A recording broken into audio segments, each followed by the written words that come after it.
Today we're tackling a figure whose name is, well, pretty much synonymous with sharp political maneuvering. Niccolò Machiavelli. Okay. We've sifted through a pretty detailed analysis of his life and work. Our aim is to give you the essential understanding of this Renaissance powerhouse, getting way beyond just that simple idea of Machiavellianism. That's right. Born in Florence, 1469, died 1527. Machiavelli was a diplomat, author, philosopher, historian. His most famous work, of course, being The Prince. Yeah. And for you, the listener, we really want to move past that immediate gut reaction, that thought of, political ruthlessness, and explore the man himself and his ideas more fully. We're drawing on this comprehensive look at his bio, writings, philosophies, historical context, influence, the whole shebang. So our goal here is basically a clear, insightful shortcut to understanding him without, getting totally bogged down in academic detail. Exactly. A deep dive, but efficient. Okay, so picture this. Florence during the Renaissance. Mm-hmm. It's vibrant, yeah, but also incredibly volatile. Yeah. Machiavelli's family. Mm-hmm. They had a history in city leadership, but financially they were struggling a bit. And that contrast, between status and actual wealth likely gave them a very real-world view of power dynamics. Who has it, how they use it, themes we definitely see later. And what's fascinating, I think, is how his 14 years serving the Florentine Republic, this is from 1498 to 1512, put him right in the thick of it. Yeah, real hands-on experience. Totally. He's negotiating treaties, dealing with military stuff, even witnessing the tactics of guys like Caesar Borgia firsthand. So this wasn't abstract theory for him. It was like on-the-ground experience shaping everything he'd later write. And he wasn't just behind a desk either. He actually pushed for and organized a Florentine citizen militia. He saw that relying on mercenaries. Well, it was unreliable, wasn't it? Definitely. A recurring theme. But then, the political rug gets pulled right out from under him. Yeah. The Medici family returns to power in 1512. Yeah. He's imprisoned, even tortured apparently, and then exiled to his farm. But it's there, during this kind of forced downtime, that he writes his most famous stuff. Talk about a turning point. It really is. A harsh one, but productive, weirdly enough. Absolutely.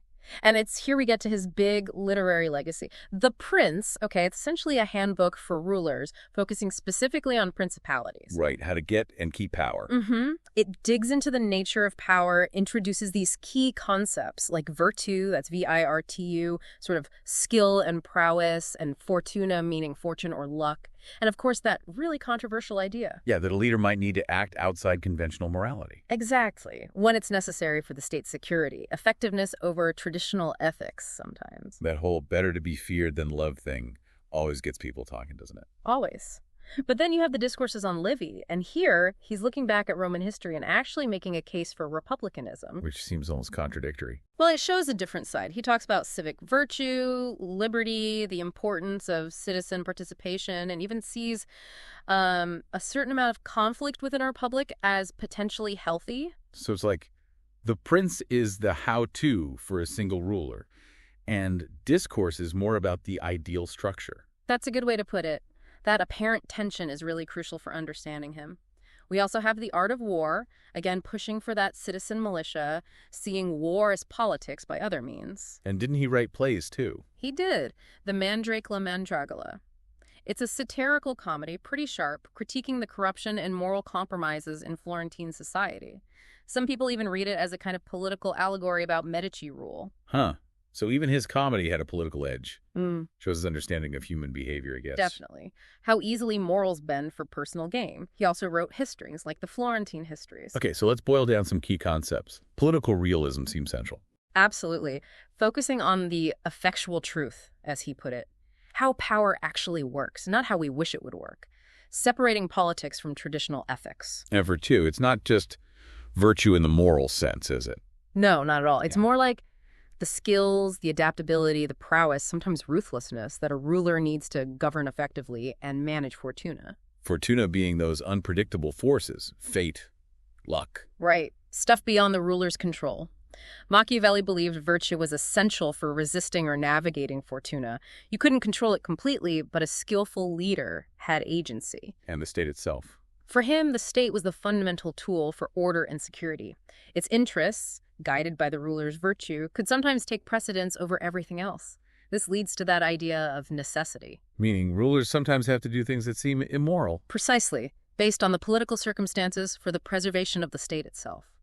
And all this thinking is happening against the backdrop of the Italian Renaissance. A period of huge change, yeah. Fragmented city-states, constant warfare, the church's power shifting, this rise of humanism, it all feeds into his pragmatic approach. And Florence itself was just chaos sometimes, right? Yeah. Back and forth between Republican rule and the Medici. Total turmoil. His direct involvement and then his fall from grace surely fueled his, shall we say, less idealistic views. His relationship with the Medici was complex. He even dedicated the prince to one of them, Lorenzo. Trying to get back in their good graces. Probably. It didn't fully work. He died in 1527, shortly after the Medici were kicked out again. Kind of ironic. Wow.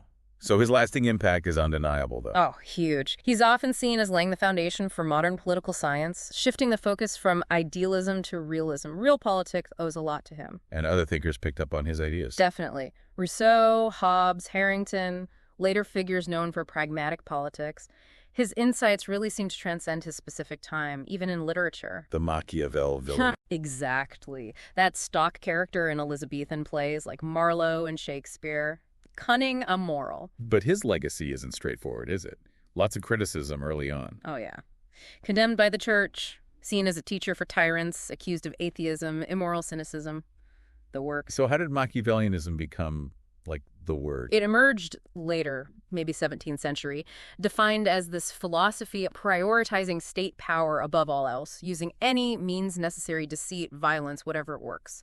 But does that label really capture everything he wrote?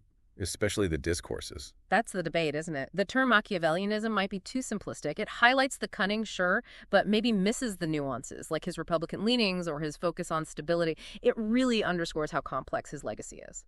So wrapping up, Machiavelli was clearly way more than just the sinister figure behind Machiavellianism. Absolutely. His life in that turbulent era totally informed his pragmatic, sometimes harsh analysis of power, especially in The Prince. But he also seriously explored Republican ideals in the Discourses. His ideas forced people to rethink politics and ethics, and they still spark debate today. It leaves you thinking, doesn't it? Considering his insights into power, the state, that tension between ethics and necessity, how do you see those ideas reflected or maybe deliberately rejected in contemporary politics? Is that separation of ethics and politics still relevant? Definitely food for thought. Absolutely. And, we really encourage everyone listening to maybe pick up The Prince or the Discourses themselves. Go beyond the common understanding. Form your own informed perspective on Machiavelli.